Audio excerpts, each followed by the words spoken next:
This is an SPSS data file I'm showing on the screen. This computer has it. I know there's some problems around here on getting it.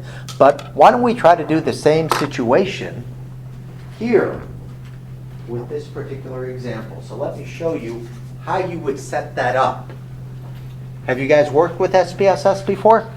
So this is just going to be a little teaching from my end. I won't ask you a ton of questions here. The way it's set up, it kind of looks like an Excel file, so you can translate very easily into Excel. You have a data view, which we're looking at now, where you have your numbers, and then you have a variable view. So if you ever need to do this, the way you would set this up, you would go into variable view, and if you ever do need to do this, we would call this first variable. You could call it the independent variable. What is the independent variable here? The medication. The medication, the condition. So the medication, I'll call it med condition. And you can't have more than 9 letters or else the $2,000 version of SPSS goes astray. So you have that, medication condition, and what is the dependent variable? Say again? Recall.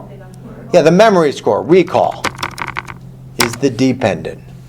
And you could actually, well, we'll just do it in this way, just to make it simple. If we make these our variables, then if we go to data view, notice what it's done here. It's created 2 columns here. If you don't make your names up, it'll just put column 1, 00001, and column 2, 00002. So we create these columns. So how many people do we have? Actually, why don't we make up the recall numbers first. What numbers do we have for recall here? 5, 6, 7. So 5, 6, and 7, and 1, 2, and 3. So if we do that, then we kind of have to label the medication condition. Just, you want to basically tell the computer that the first 3 numbers all belong to what? Group 1, so you could call that 1, 1, 1. And the second 3 numbers, 2, 2, 2. There's more that we could do, but this isn't an SPSS class, so that's not the way. Does anybody know what we would do next? So you put the data in. If you're a Freudian psychologist, what do Freudians like to do? Analyze, yeah, analyze, thank you. It was a bad joke. Sorry, psychology people, what are you going to do? So where would you want to go? Here, analyze. What are we basically doing? What did I ask you to do when you did it by hand? Compare the means. You're comparing the means. So you go to compare means. Which one of these would we choose? Means, one sample t-test, independent sample, paired sample, one-way ANOVA. Independent samples. Independent samples. Now, it could just make this easy and say DV and IV, but it doesn't do that. It says test variable. Test variable is another term for your dependent variable. Which variable is my dependent variable here? The recall. The recall. So we can put that in here. The medication condition is the grouping or independent variable, but then it says, what levels do you have? And I have to type in, that was weird, it already did it, 1 and 2. So we put those in, and then we hit the magic button. Which button is the magic button? Okay. Okay. It's a magic carpet ride. Okay. So we run it. You look at table, whoops. You look at table 1. I can do it. Does it give you the means here? 6 and 2, it does. Standard deviation is 1. And then you go down here, and it tells you, did you get the t-score of 4.899? Yeah, that's pretty much what you got. Does it tell you the exact probability? 0.008. So is this significant? Yes. It is. Is this working for people? I have one other tangent that I did in my psychology class that I feel kind of compelled to do with all of you folks here. It's a little 5-minute tangent that there's something weird about this screen. Do you notice anything weird? How many lines on this output screen. There are two lines. The top line says what? Equal variances assumed.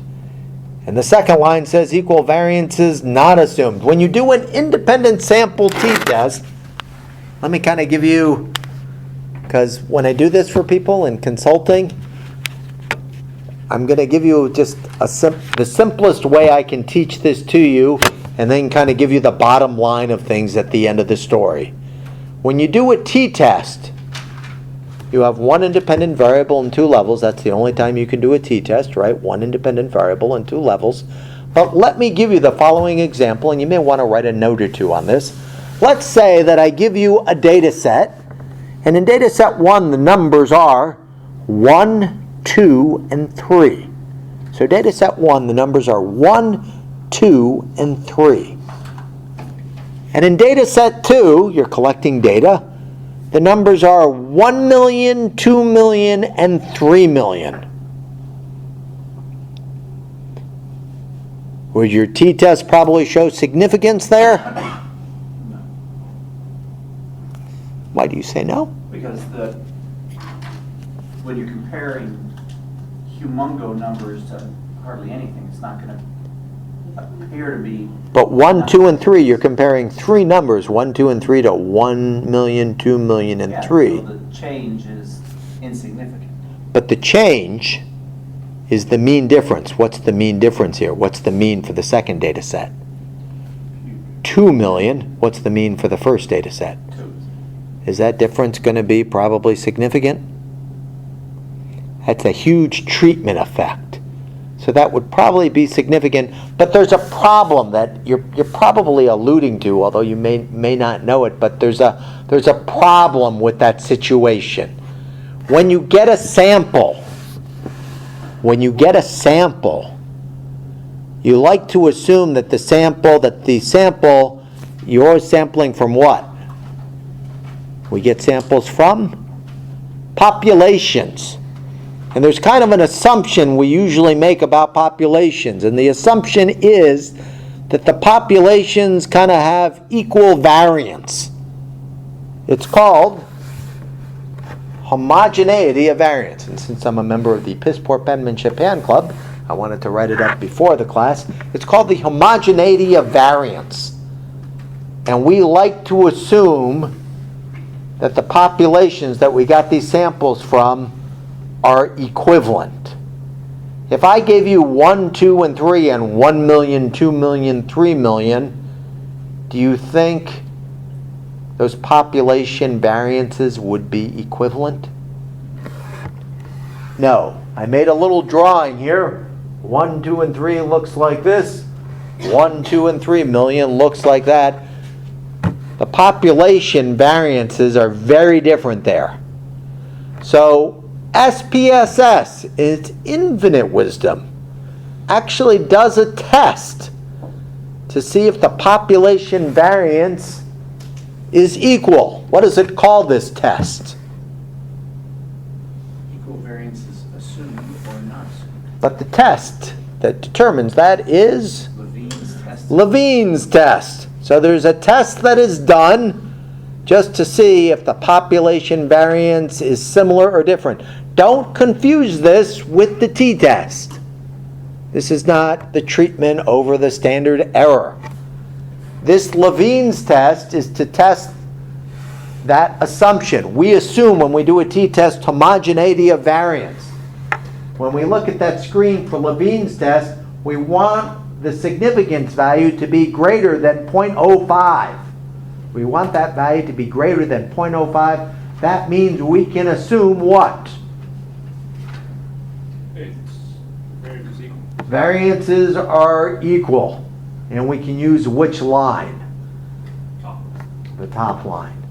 So to make a long story very short, you do the Levine's test, it automatically does it. Sorry. I kind of wish it wouldn't, because that's a 5-10 minute story for very little purpose. But the idea is we want the sig value for Levine's test to be greater than 0.05. That means you can use the top line. If it isn't, you simply use which line? the bottom line. Does that make sense for people? So you would write out this T statement, T parentheses 4 equals 4.899, and then you would write P equals 0.008. If it is, sig is 0.03, use the bottom line. It's harder to reject something if you violate that assumption. Please ask a question. Yes, I have a question. So I'm using kind of a longhand version of it, where you can get the critical score. I don't see the critical score apparent on the screen here. Yeah, Is it that's- kind of a behind the scenes calculation that's happening? Yeah, with that in the old school, when you didn't have computers, you actually had to use tests and books and calculators. You had to look it up in tables, and I used to do that kind of game, and it was no fun whatsoever to do a t-test by hand. These programs do it automatically. Not only do they give you p greater or less than 0.05, but they actually tell you the exact probability. So SPSS is good in that way, that it'll tell you what is the exact probability of getting this result due to chance. The probability of getting a t-score of 4.899 will happen 8 times out of 1,000 due to chance. That is so low, you would say it wasn't due to chance, it was due to the manipulation, the drug, and thus it's significant, the drug helped. So in modern day, we don't have to be too worried about the critical score. No, Kind of but it was just one of those things in a review I thought I would, because people have seen this and know about this, but we really won't talk about that much anymore in this situation. Other comments or questions? Good questions, yeah. Yeah, is the homogeneity of variance the same thing as normal distribution? It's testing whether or not the samples came from normal distributions.